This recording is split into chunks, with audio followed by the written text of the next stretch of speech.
Hola a todas y bienvenidas a esta charla sobre mujer, sexualidad y menopausia. Una charla que he creado junto con la colaboración de la Asociación Inspira Salud y de Coacel en honor a este gran día, el 8 de marzo, que es el Día de la Mujer. Vamos a hablar un poquito sobre esta etapa de la vida que como os comento, es una etapa más en la vida. Para ello voy a compartir la presentación. Ya sabéis que si tenéis alguna duda podéis escribirme después por privado o incluso directamente un correo electrónico. Bien, pues vamos a hablar, como os decía, sobre mujer, deseo y menopausia. Y lo primero, pues quiero iniciar con esta gran frase de Clarisa Piccola del el libro que me regaló una gran compañera y amiga, que es Mujeres que bailan con lobos. Dentro de toda mujer alienta una vida secreta, una fuerza poderosa llena de buenos instintos que es la mujer salvaje. Esto no se nos puede olvidar. Es muy importante que nos sintamos como mujeres empoderadas, como mujeres llenas de vida, como mujeres fuertes, como mujeres con un instinto que además de protección tiene que ser un instinto de fortaleza, ¿no?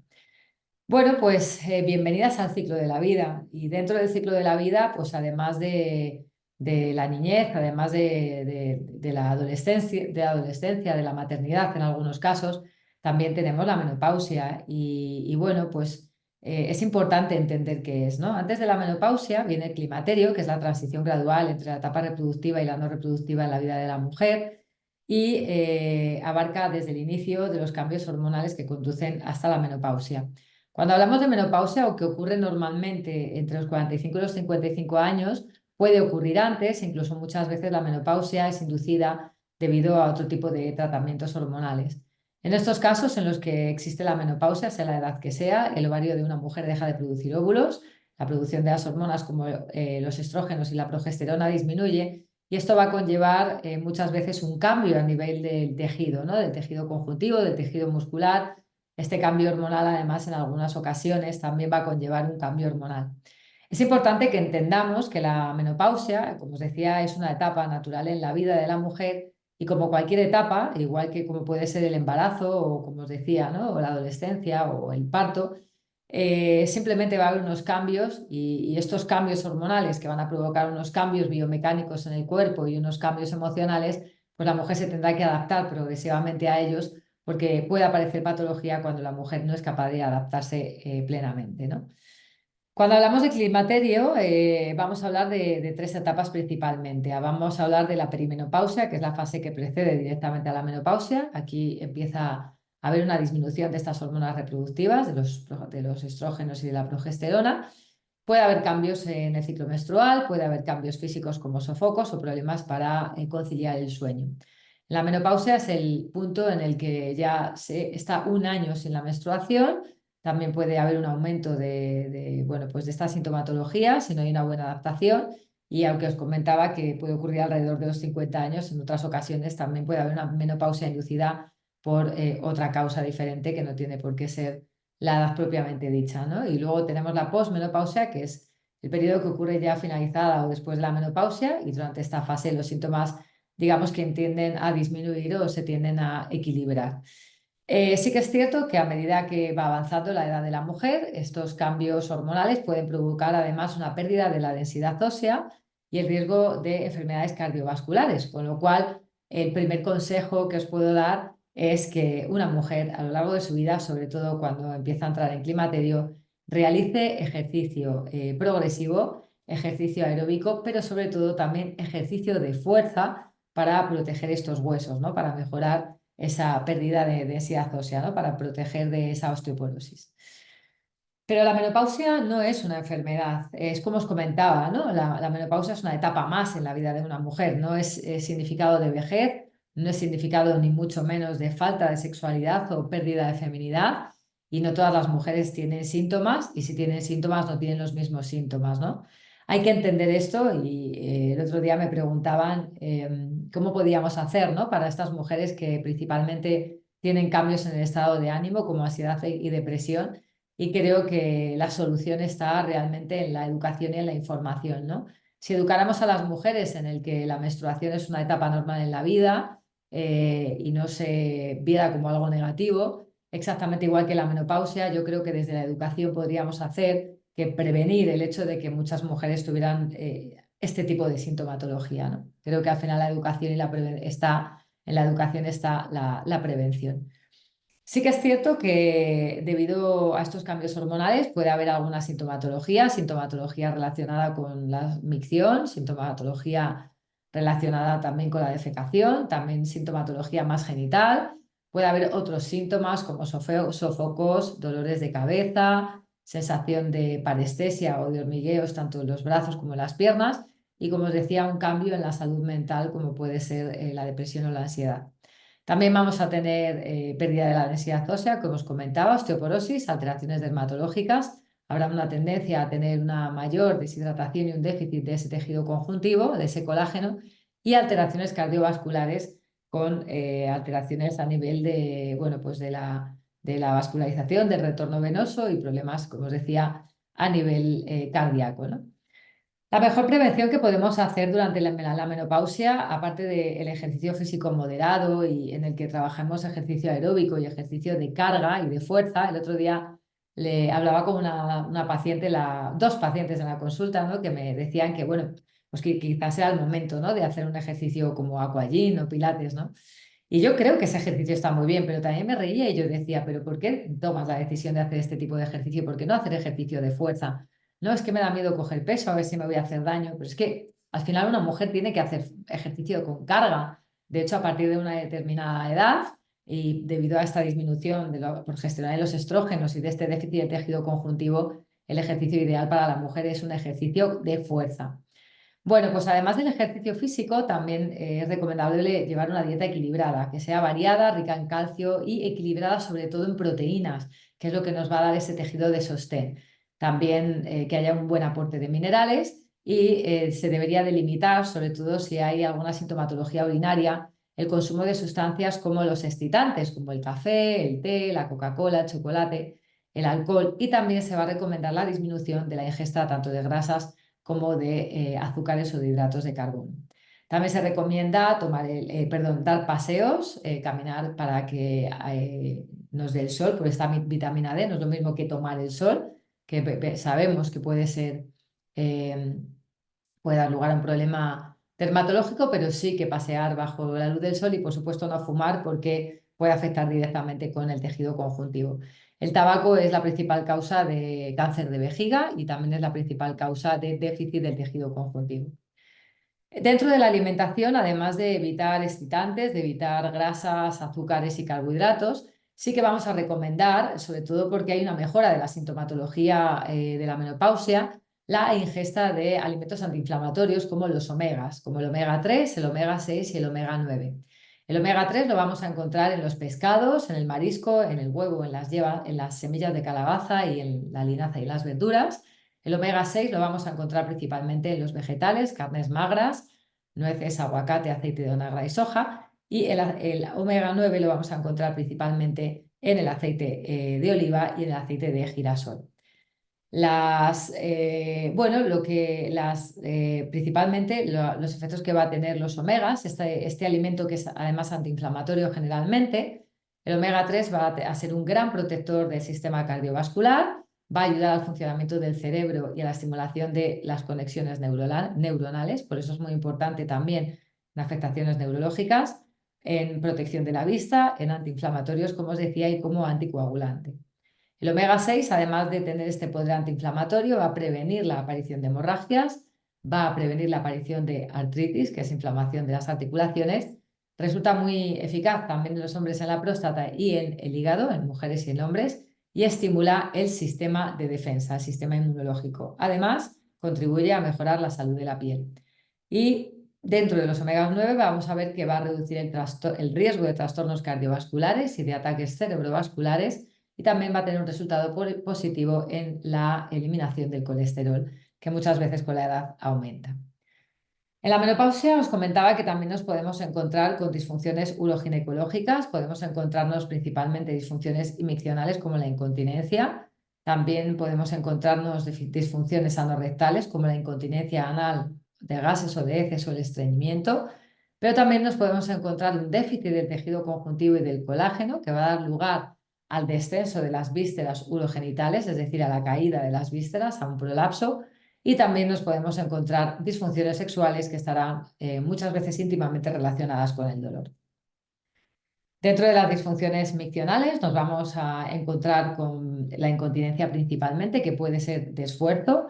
Aquí la causa de la incontinencia es cuando hay un aumento de presión, por ejemplo, una tos, o cuando nos vamos a reír o cuando vamos a correr detrás del autobús, hay una pérdida de orina y muchas veces es porque hay un daño en el sistema de soporte de la vejiga, en ese tejido conjuntivo del que os vengo hablando durante este tiempo, pero también porque ese suelo pélvico no tenga fuerza suficiente o no tenga un buen tono, ¿no? Al final el suelo pélvico, además de un sistema de soporte formado por tejido conjuntivo, también va a estar formado por músculos. También será importante para evitar la incontinencia urinaria de esfuerzo, evitar aumentos de presión constantes dentro de la cavidad abdominopélvica, como por ejemplo pues, la carga de peso excesiva si no hay un buen control de esas presiones, ¿no? Entonces, bueno, vamos a ver luego más adelante qué tips os voy a dar para ayudaros en esto. También nos podemos encontrar con una incontinencia de urgencia, que esto está más relacionada con mujeres que tienen un aumento de la frecuencia miccional durante el día, es decir, pueden ir al baño cada media hora o cada hora, y además se levantan por las noches a miccionar. Lo normal es poder dormir una media de 6 a 8 horas para poder entrar en fase REM. Y bueno, pues si te despiertas por las noches ya no es solamente que hagas pipí, sino lo que puede conllevar todo esto, ¿no? En estos casos, ambos casos, es verdad que siempre hay que hacer un diagnóstico diferencial con otro tipo de patologías, siempre que tengamos pérdidas de orina, sea de esfuerzo o precedida de una urgencia miccional, siempre que notemos que nos cuesta salir la orina o cuando tengamos infecciones de repetición o cuando veamos que tenemos un poco de urgencia, hay que hacer un diagnóstico por parte de nuestro urólogo, más que del ginecólogo, y en los casos en los que te diagnostiquen tanto de incontinencia de esfuerzo como de urgencia, que sepáis que desde la fisioterapia se puede ayudar, incluso muchas veces consiguiendo la continencia total. También nos podemos encontrar disfunciones anorrectales, principalmente vamos a tener mujeres que tengan estreñimiento, que hablamos de estreñimiento cuando una mujer hace menos de 3 deposiciones a la semana y además estas deposiciones son heces duras y que cuesta mucho trabajo sacar. Muchas veces está relacionado con el estrés, está relacionado también con el tipo de alimentación que tenemos y bueno, pues hay que cuidarlo, ¿no? Por otro lado, tenemos la incontinencia anal, que es la pérdida de gases o de heces que no se puede controlar. Muchas veces la incontinencia anal está relacionada con otro tipo de patologías, como el síndrome del intestino irritable o un Crohn. También habría que hacer un diagnóstico diferencial con este tipo de patologías y en ambos casos, en el estreñimiento o en la incontinencia anal, también desde la fisioterapia se puede ayudar. Lo normal es que una persona pueda hacer micciones cada 3 horas aproximadamente, respetando siempre la noche, y que pueda hacer de 1 a 2 deposiciones al día. Cuando tenemos pacientes o mujeres que van muchas veces al baño a hacer pis y se despiertan por la noche, ya hemos visto que puede ser una incontinencia de urgencia o una vejiga hiperactiva, pero también es malo que una mujer aguante mucho la orina, porque lo que va a hacer es distender su vejiga y a la larga provocar una debilidad de los músculos que forman la vejiga y acabar con incontinencia. Lo normal es, como os decía, hacer de 1 a 2 deposiciones al día y muchas veces pues, las mujeres o van menos de 3 días a la semana, hablamos de estreñimiento, como os decía, o tienen una urgencia defecatoria. En ambos casos, como os digo, hay que hacer un diagnóstico diferencial, pero la fisioterapia puede ayudar. Es muy importante que a la hora de miccionar y de defecar no hagamos esfuerzos demasiado potentes. La micción debería de ser natural y refleja, es decir, relajar el esfínter y que la orina salga sin hacer empujes, porque esto puede generar un empeoramiento, un pequeño prolapso de la vejiga. De la misma manera, cuando vamos a defecar, lo ideal sería tener una posición de la defecación o de cuclillas o con las rodillas un poquito elevadas por encima de la cadera para abrir el ángulo anorrectal y no hacer excesos excesivos con el abdomen. Pero bueno, si tenéis más dudas acerca de esto, ya sabéis que podéis escribirme por privado. Otra de las patologías que nos podemos encontrar también en una mujer es el prolapso, que es el descenso de los órganos pélvicos. Puede descender la vejiga, el útero o el recto. La sintomatología que tendrás será la de sensación de tener un peso en la vagina. Puede ser también que necesites colocártelos o hacerte una maniobra de digitopresión a nivel del periné para poder miccionar y defecar, o incluso que te pueda impedir las relaciones sexuales. Otra de las sintomatologías del prolapso puede ser la inflamación abdominal, el dolor lumbar y la sensación de tener malas digestiones. Y en algunos casos, un dolor de cadera recurrente, un dolor lumbar recurrente, puede ser también la causa del prolapso. Si esta es tu sintomatología, también te recomiendo que acudas a tu ginecólogo para evaluarlo y si te han diagnosticado de un prolapso y no te van a operar, lo ideal es que se haga un tratamiento conservador también desde la fisioterapia.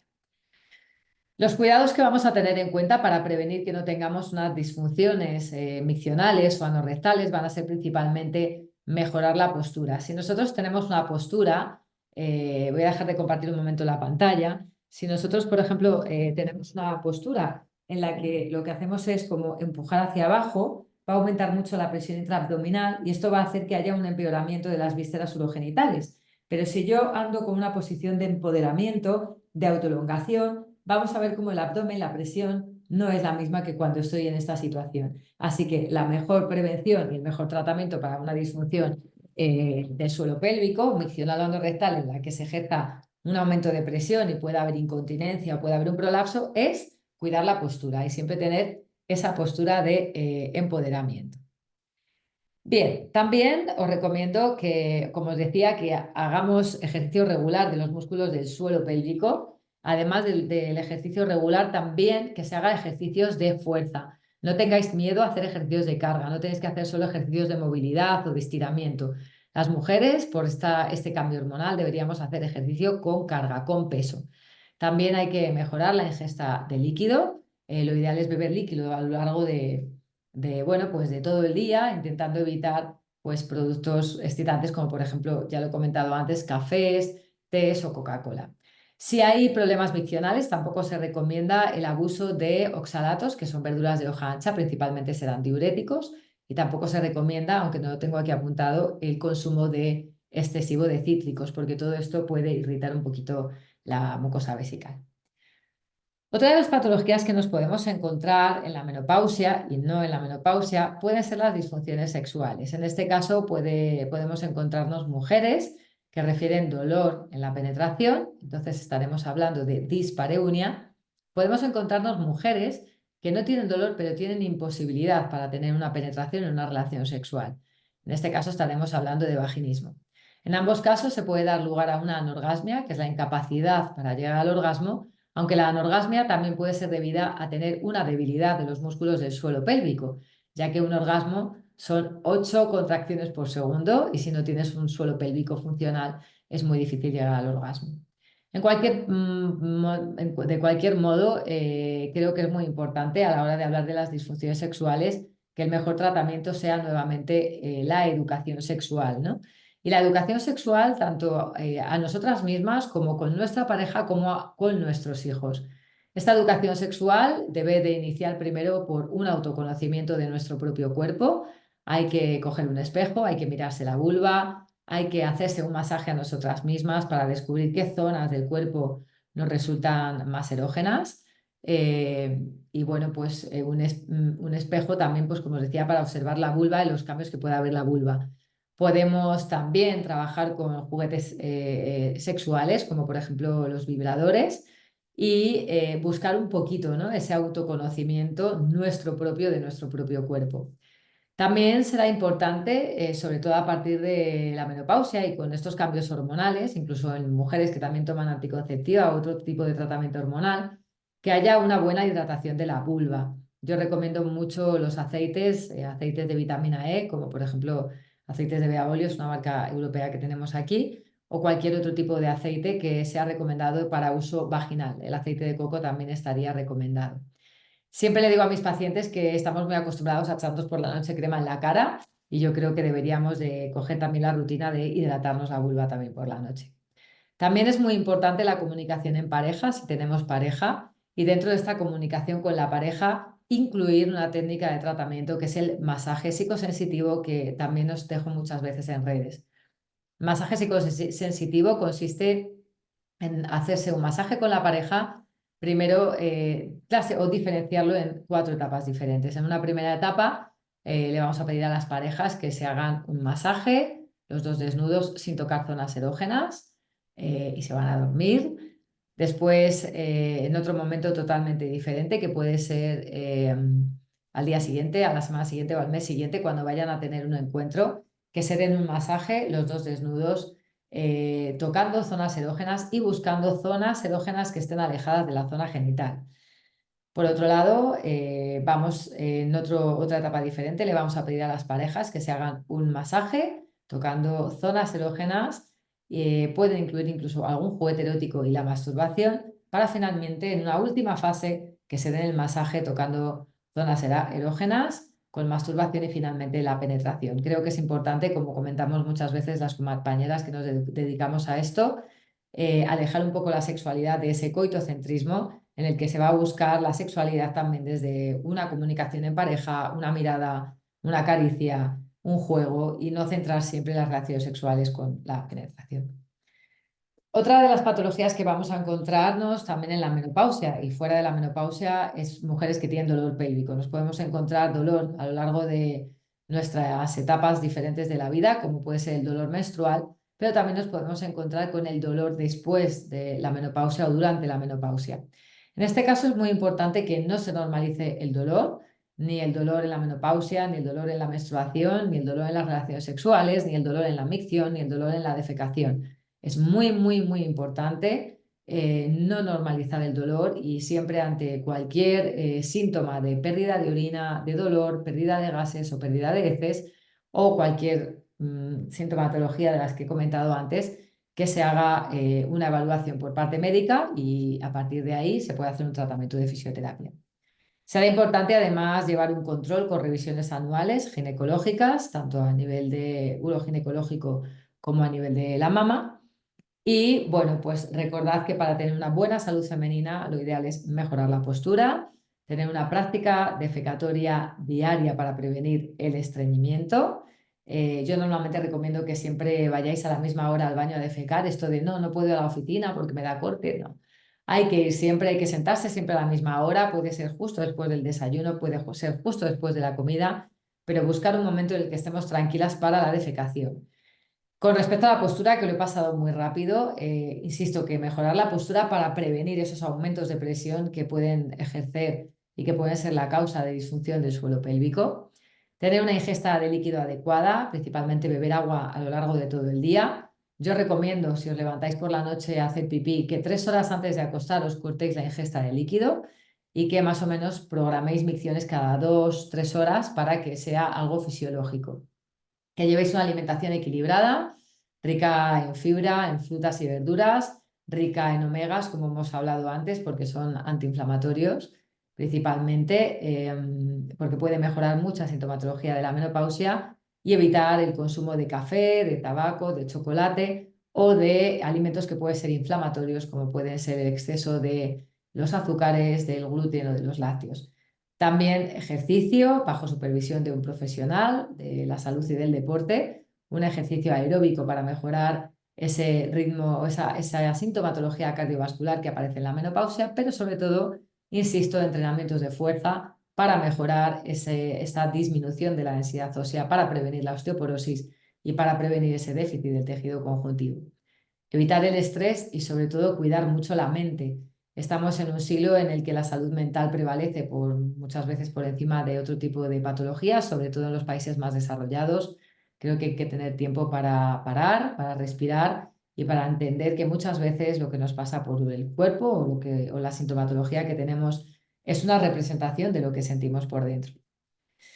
Finalmente os dejo de nuevo mi correo electrónico, lauracazado@lecfisioterapia.com, mis redes sociales, para cualquier duda que pueda surgir acerca de esto. Y nada, pues muchísimas gracias por estar ahí y seguimos avanzando como mujeres. Un abrazo muy fuerte. Nos vemos.